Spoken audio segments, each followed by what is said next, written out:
ये तस्वीरें बेहद खास हैं। केंद्रीय गृह मंत्री अमित शाह की मौजूदगी में तमिलनाडु की राजनीति में दो बड़े बदलाव हुए।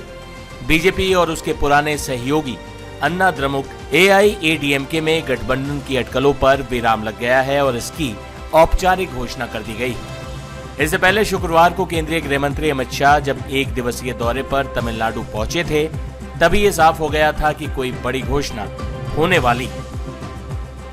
अमित शाह का दौरा ऐसे वक्त में हुआ है जब बीजेपी ने अपने प्रदेश अध्यक्ष के अन्नामलाई की जगह प्रदेश भाजपा की कमान नैनार नागेंद्रन को सौंपी है। AIADMK और बीजेपी के बीच गठबंधन में सबसे बड़ी बाधा पूर्व IPS अन्नामलाई को ही माना जा रहा था। बीजेपी और AIADMK के बीच फिर से गठबंधन होने की चर्चा पर शुक्रवार को औपचारिक तौर पर विराम लग गया। दोनों दल फिर से एक साथ आने पर सहमत हो गए। पिछले महीने तमिलनाडु के पूर्व मुख्यमंत्री और अन्ना द्रमुक के चीफ EK पलानीस्वामी अमित शाह से मिलने दिल्ली आए थे। इसके बाद से ही इन संभावनाओं को बल मिला था कि तमिलनाडु की पूर्व CM जयललिता की पार्टी फिर से NDA का हिस्सा बन सकती है। दोनों दलों के बीच खटास तब पैदा हुई थी जब पूर्व बीजेपी प्रदेश अध्यक्ष के अन्नामलाई ने AIADMK के खिलाफ मोर्चा खोल दिया था। इसकी वजह से आखिरकार लोकसभा चुनाव से पहले गठबंधन टूट गया। हालांकि अन्नामलाई के करिश्माई नेतृत्व का बीजेपी को वोट शेयर के रूप में जरूर बड़ा फायदा मिला, लेकिन वो सीटों में तब्दील नहीं हो सका। उसी के बाद से कहीं न कहीं दोनों दलों की ओर से इस तरह के संकेत मिलने शुरू हो गए थे कि एक बार फिर साथ आने का प्रयोग किया जा सकता है। पिछले साल दिसंबर में विदेश से पढ़ाई करके लौटने के बाद अन्नामलाई ने भी अपने सुर नरम कर लिए थे।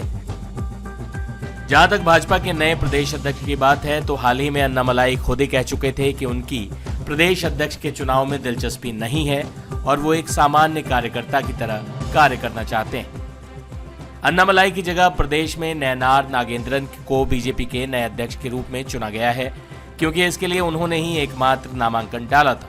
वे प्रदेश विधानसभा में पार्टी के सदन के नेता हैं। वैसे बीजेपी के अंदर लोगों का कहना है कि अन्नामलाई की जगह नागेंद्रन को कमान सौंपने के पीछे मूल रूप से राज्य का जातीय और क्षेत्रीय समीकरण जिम्मेदार।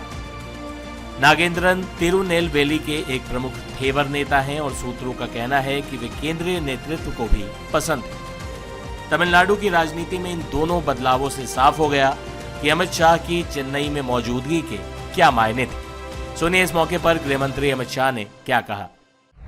आज AIADMK और भारतीय जनता पार्टी के नेताओं ने मिलकर तय किया है कि आने वाला तमिलनाडु विधानसभा चुनाव AIADMK, भारतीय जनता पार्टी और सभी साथी दल मिलकर NDA के नाते लड़ेंगे। ये चुनाव राष्ट्रीय स्तर पर नरेंद्र मोदी जी के नेतृत्व में और राज्य स्तर पर AIADMK के नेता एड़ापाडी जी के नेतृत्व में लड़ा जाएगा। एक प्रकार से 1998 से AIADMK NDA गठबंधन का हिस्सा है और लंबे समय तक मोदी जी और महान जयललिता जी ने साथ में मिलकर राष्ट्रीय राजनीति में काम किया है और एक समय पर बीजेपी AIADMK अलायंस ने 39 में से 30 लोकसभा सीट जनरल इलेक्शन में जीती थी। मुझे पूरा विश्वास है कि आने वाले दिनों में जो चुनाव होने वाला है वो जनरल इलेक्शन में NDA प्रचंड बहुमत हासिल करेगा और तमिलनाडु में फिर से एक बार NDA की सरकार बनेगी। अब बाकी सारी कई बातें मुझे कहनी है, मगर मुझे लगता है आप सवाल पूछ ही लोगे, तब मैं सेशन को क्वेश्चन आंसर के लिए ओपन करता हूं। ADMK और भाजपा का ये जो अलायंस का मतलब मिलके राज्य यहाँ पे बनाएंगे क्या पूछ रहे हैं? सरकार, कोएलिशन सरकार जी, हम साथ में सरकार बनाएंगे। हम चुनाव एड़ापाडी जी के नेतृत्व में लड़ेंगे। सनातन धर्म, 3 लैंग्वेज पॉलिसी और कई ऐसे मुद्दे उठा रही है। उसका एकमात्र उद्देश्य मूल मुद्दों से ध्यान हटाना है। तमिलनाडु का चुनाव आने वाले दिनों में डीएमके सरकार के घनघोर करप्शन, लॉ एंड ऑर्डर का इश्यू, दलितों पर अत्याचार और महिलाओं पर अत्याचार के आधार पर तमिलनाडु की जनता वोट करने जा रही है। डीएमके सरकार ने 39,000 करोड़ के शराब घोटाला, sand mining scam, energy scam,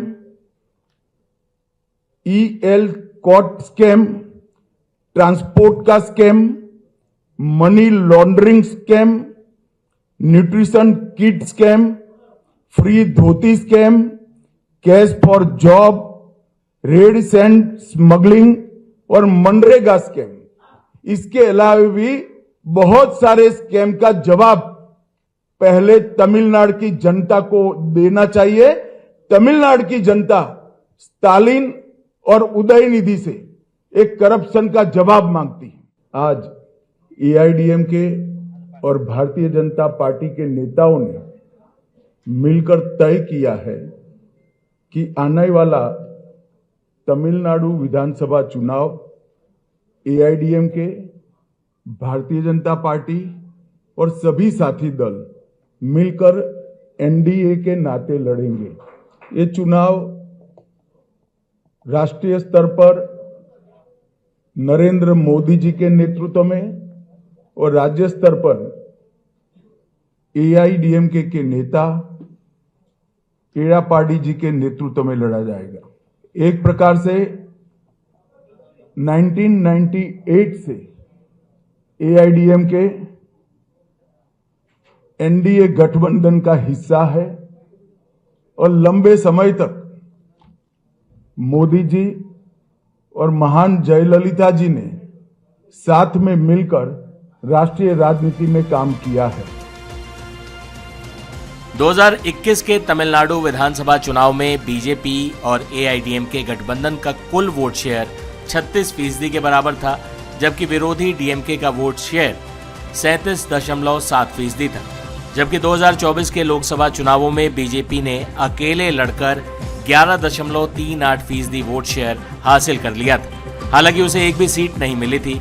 वहीं एआईएडीएमके भी 20.66% वोट लेकर भी खाली हाथ रहा था। तमिलनाडु में अमित शाह का ये प्रयोग क्या दक्षिण भारत के इस मुश्किल किले में बीजेपी का कमल खिला पाएगा, ये तो आने वाला वक्त ही बताएगा।